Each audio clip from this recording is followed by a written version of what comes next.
اللہ نے یہ دنیا بنائی، یہ تم بھی مانتے ہو، اور اللہ نے اگر یہ دنیا بنائی ہے تو اس اللہ کی دنیا میں اس اللہ کی مرضی کے خلاف غیر مسلم آئے کہاں سے؟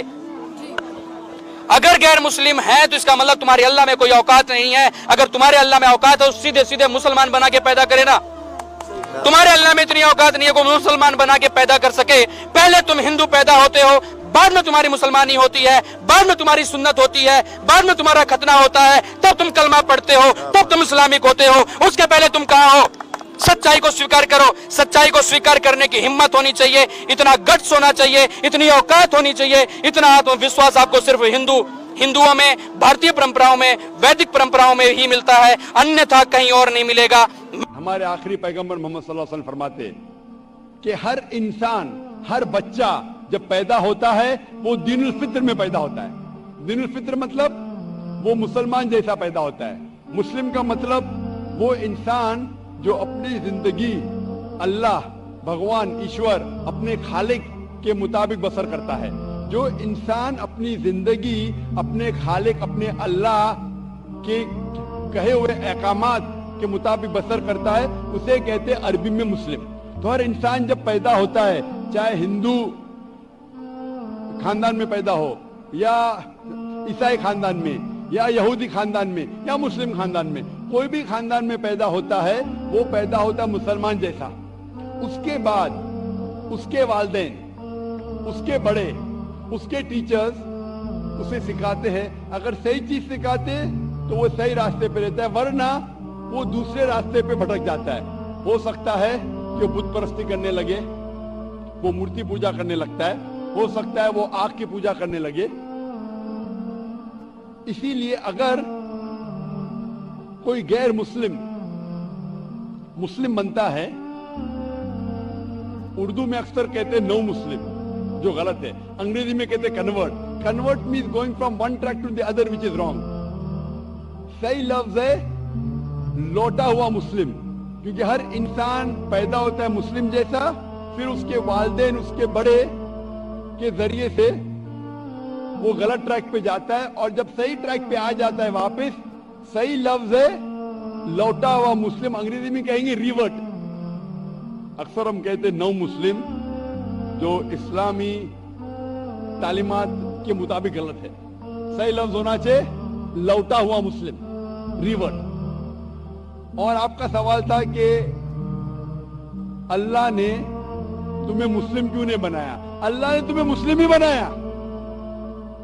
ہو سکتا ہے کہ بچپن میں آپ کے بڑے، آپ کے والدین، آپ کے ٹیچر آپ کو صحیح راستہ نہیں دکھا سکے اور آپ غلط راستے پہ گئے، لیکن اس کے باوجود آپ اللہ کو دوشی نہیں ٹھہرا سکتے۔ آپ یہ پوچھ سکتے کہ اللہ نے کیوں مجھے ہندو خاندان میں پیدا کیا؟ اگر مسلم خاندان میں پیدا کیا ہوتا، ہو سکتا ہے کہ میں مسلمان ہوتا۔ اللہ تعالیٰ فرماتے ہیں قرآن مجید میں، سورہ فرقان میں، سورہ نمبر 25، کہ اللہ اگر چاہے تو سارے انسانوں کو مسلمان بنا سکتا ہے، لیکن پھر ٹیسٹ کیا ہے؟ اگر ٹیچر چاہے تو سارے اسٹوڈنٹ کو پاس کر سکتا ہے، لیکن ٹیسٹ کیا؟ ٹیسٹ وہ ہوتا ہے کہ ٹیچر صحیح تعلیم دینے کے بعد امتحان لیتا ہے، جو آدمی صحیح جواب دیتا ہے وہ پاس ہوتا ہے، جو غلط دیتا ہے فیل ہوتا ہے۔ تو اللہ تعالیٰ نے سارے انسانوں کو اپنا آخری پیغام دے چکا ہے قرآن مجید۔ اس کے بعد اگر انسان اس پہ عمل کرتے تو پاس ہوتے، عمل نہیں کرتے تو فیل ہوتے۔ یہ کہنا کہ ہر انسان جو مسلم خاندان میں پیدا ہوتا ہے جنت میں جائے گا، بالکل غلط ہے۔ صرف مسلمان خاندان میں پیدا ہونے کے بعد اور مسلم نام رکھنے سے انسان جنت میں نہیں جاتا ہے۔ جنت میں جانے کے لیے ایک اللہ میں ماننے کے علاوہ، اللہ کے رسول میں ماننے کے علاوہ ان کے احکامات پہ عمل کرنا چاہیے۔ ہر مسلم عمل تو نہیں کرتا ہے، تو ہر انسان جو مسلم خاندان میں جائے گا، جو مسلم خاندان میں پیدا ہوتا ہے، وہ جنت میں نہیں جائے گا۔ لیکن اللہ تعالیٰ یہ فرماتے ہیں کہ ہر انسان کو، سورہ فصلت میں سورہ نمبر 41 آیت نمبر 53 اللہ تعالیٰ فرماتے سنوریم آیاتنا فی الآفاق وفی انفسہم حتی یتبین انہ الحق، کہ بہت جلدی ہم آپ کو اپنی نشانیاں دکھائیں گے۔ اللہ تعالیٰ فرما رہے انسانوں سے کہ جلد ہم آپ کو ہماری نشانیاں دکھائیں گے ہورائزنز میں، تاکہ آپ پہ واضح ہو جائے کیا حق ہے، کیا اللہ ایک ہے، اللہ کے علاوہ کوئی معبود نہیں ہے۔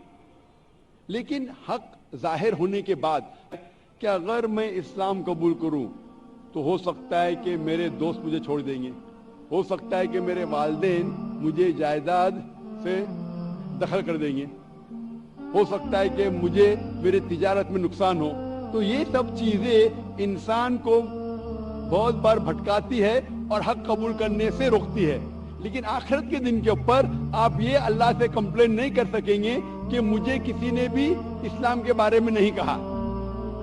اور آپ کو بھی، آپ آج اس مجلس میں آ چکے ہیں اور میں نے لاکھوں لوگ کے سامنے آپ کو واضح کیا ہے کہ خدا ایک ہے، اس کے علاوہ کوئی معبود نہیں، اور محمد صلی اللہ علیہ وسلم اس کے آخری پیغمبر ہے۔ اگر آج آپ اس بات کو نہیں مانیں گے تو کل آپ یہ کمپلین نہیں کر سکیں گے، آپ شکایت نہیں کر سکیں گے اللہ سے کہ مجھے پتا نہیں تھا۔ باقی لوگ کر سکیں گے کہ نہیں، وہ بعد میں دیکھا جائے گا۔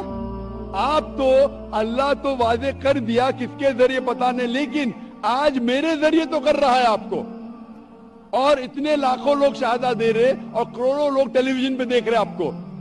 تو ابھی آپ کے پاس کوئی بہانہ نہیں، کوئی شکایت نہیں یہ کہنے کے لیے کہ میں مسلمان خاندان میں پیدا نہیں ہوا، اس لیے میں نے اس دھرم کو ایکسپٹ نہیں کیا۔ یہ بھگوان کو آپ بنایا؟ جی ہاں، اپنے ان ہاتھوں سے۔ آپ بھگوان کو بنایا کہ بھگوان آپ کو؟ بھیا بھگوان نے ہم سب کو بنایا ہے، ہم نے تو صرف ان کی مورتیاں بنائی ہیں۔ کائے بنا ہوا تو وہ کی مورت؟ تاکہ ہم ان کی پوجا کر سکیں، اپنے سکھ دکھ کی باتیں کر سکیں۔ کرے بھیتر ٹرانسمیٹر فٹ ہے کا؟ بھگوان تک بات پہنچت کیسے ہے؟ ارے بھگوان کو کسی ٹرانسمیٹر کی ضرورت نہیں پڑتی، وہ ڈائریکٹلی سن لیتا ہے۔ ڈائریکٹلی سنت ہے تو پھر یہ مورت کی کیا ضرورت ہے؟ ارے کیا کروں اس کا یار، دھندا بند کروائے گا کیا؟ کیا آج آپ کو لگتا ہے، چاہے آپ رام کی بات کریں، کرشن کی بات کریں یا سائی بابا کی بات کریں، ان میں سے کسی کی بھی پوجا نہیں ہونی چاہیے؟ تو سائیں کی مورتی کی کریں تو بہت ہی گندا غلط ہے، اور رام اور کرشن کی بھی کریں تو یہ رام اور کرشن کے ساتھ بھی انیائے ہے۔ رام اور کرشن ایشور بھکت تھے جی، انہوں نے کبھی دعویٰ نہیں کیا کہ میں ایشور ہوں اور میری پوجا کی جائے، ایسی کوئی بات نہیں ہے۔ جی جی، جو آدی شنکراچاریہ نے جو مورتیاں توڑوائیں، انہوں نے جینیوں کی مورتیوں کو انہوں نے ہٹوایا اور انہوں نے کہا یہ سب مورتی پوجا بند ہونی چاہیے۔ میں آدی شنکراچاریہ کا میں نہیں، مہرشی دیانند نے جو بیان کیا، جو ان کا بخان کیا ہے، جی میں نتمستک ہوتا ہوں آدی شنکراچاریہ کے بارے میں۔ میں کہنا چاہتا سوامی جی، ہوں ہمارے دیش میں مورتی پوجا نہیں تھی۔ بالکل سوامی جی۔ اسلام میں ہر گناہ معاف ہے، لیکن شرک کی معافی کیوں نہیں ہے؟ اگر انسان قتل کرتا ہے اسے معافی ہے، زنا کرتا ہے اسے معافی ہے، لیکن شرک کی معافی کیوں نہیں ہے؟ میں صاحب کا سوال ہے کہ اسلام میں سارے گناہ کی معافی ہے، شرک کی نہیں۔ قتل کرتا ہے معافی ہے، زنا کرتا ہے معافی ہے، شرک کی معافی کیوں نہیں؟ آپ قرآن مجید کے بارے میں ذکر کر رہے جو سورہ نساء میں ہے، سورہ نمبر 4 آیت نمبر 48 اور آیت نمبر 116۔ ان دو آیتوں میں سورہ نساء سورہ نمبر 4 میں لکھا ہے کہ اگر اللہ چاہے تو کوئی بھی گناہ کو معاف کر سکتا ہے، لیکن شرک کو کبھی نہیں معاف کرے گا، کیونکہ جو شرک کیا ہے وہ بہت بھٹک چکا ہے۔ تو اس میں یہ نہیں لکھا ہے کہ اب زنا کریں گے تو معاف کرے گا ہی، کر سکتا ہے اگر آپ توبہ کریں گے تو۔ اگر آپ توبہ کرتے کہ میں نے زنا کیا ہوں، میں نے قتل کیا ہوں، مجھے معاف کر دے اور انشاءاللہ میں آئندہ نہیں کروں گا، تو اللہ معاف کرے گا۔ اسی طریقے سے شرک بھی، اگر آپ شرک کرتے ہیں اور اللہ سے معافی مانگتے ہیں کہ میں اگلی بار شرک نہیں کروں گا، تو اللہ شرک کو بھی معاف کر سکتا ہے، لیکن شرک کی حالت میں مریں گے تو معافی نہیں ہے۔ آپ مشرک جیسا مریں گے، شرک کرتے ہوئے مریں گے تو معافی نہیں۔ اگر آپ نے شرک کیا، لیکن آج آپ دیکھ رہے ہیں، کل بھی پرسوں بھی کتنے غیر مسلم بت پرستی کرتے تھے، شرک کرتے تھے، مورتی پوجا کرتے تھے، ابھی مسلم بن گئے۔ اللہ تعالیٰ بے شک معاف کرے گا، اور جس دن آپ اسلام قبول کیے آپ کے پچھلے گناہ سارے معاف، آپ کا سلیٹ کلین۔ میں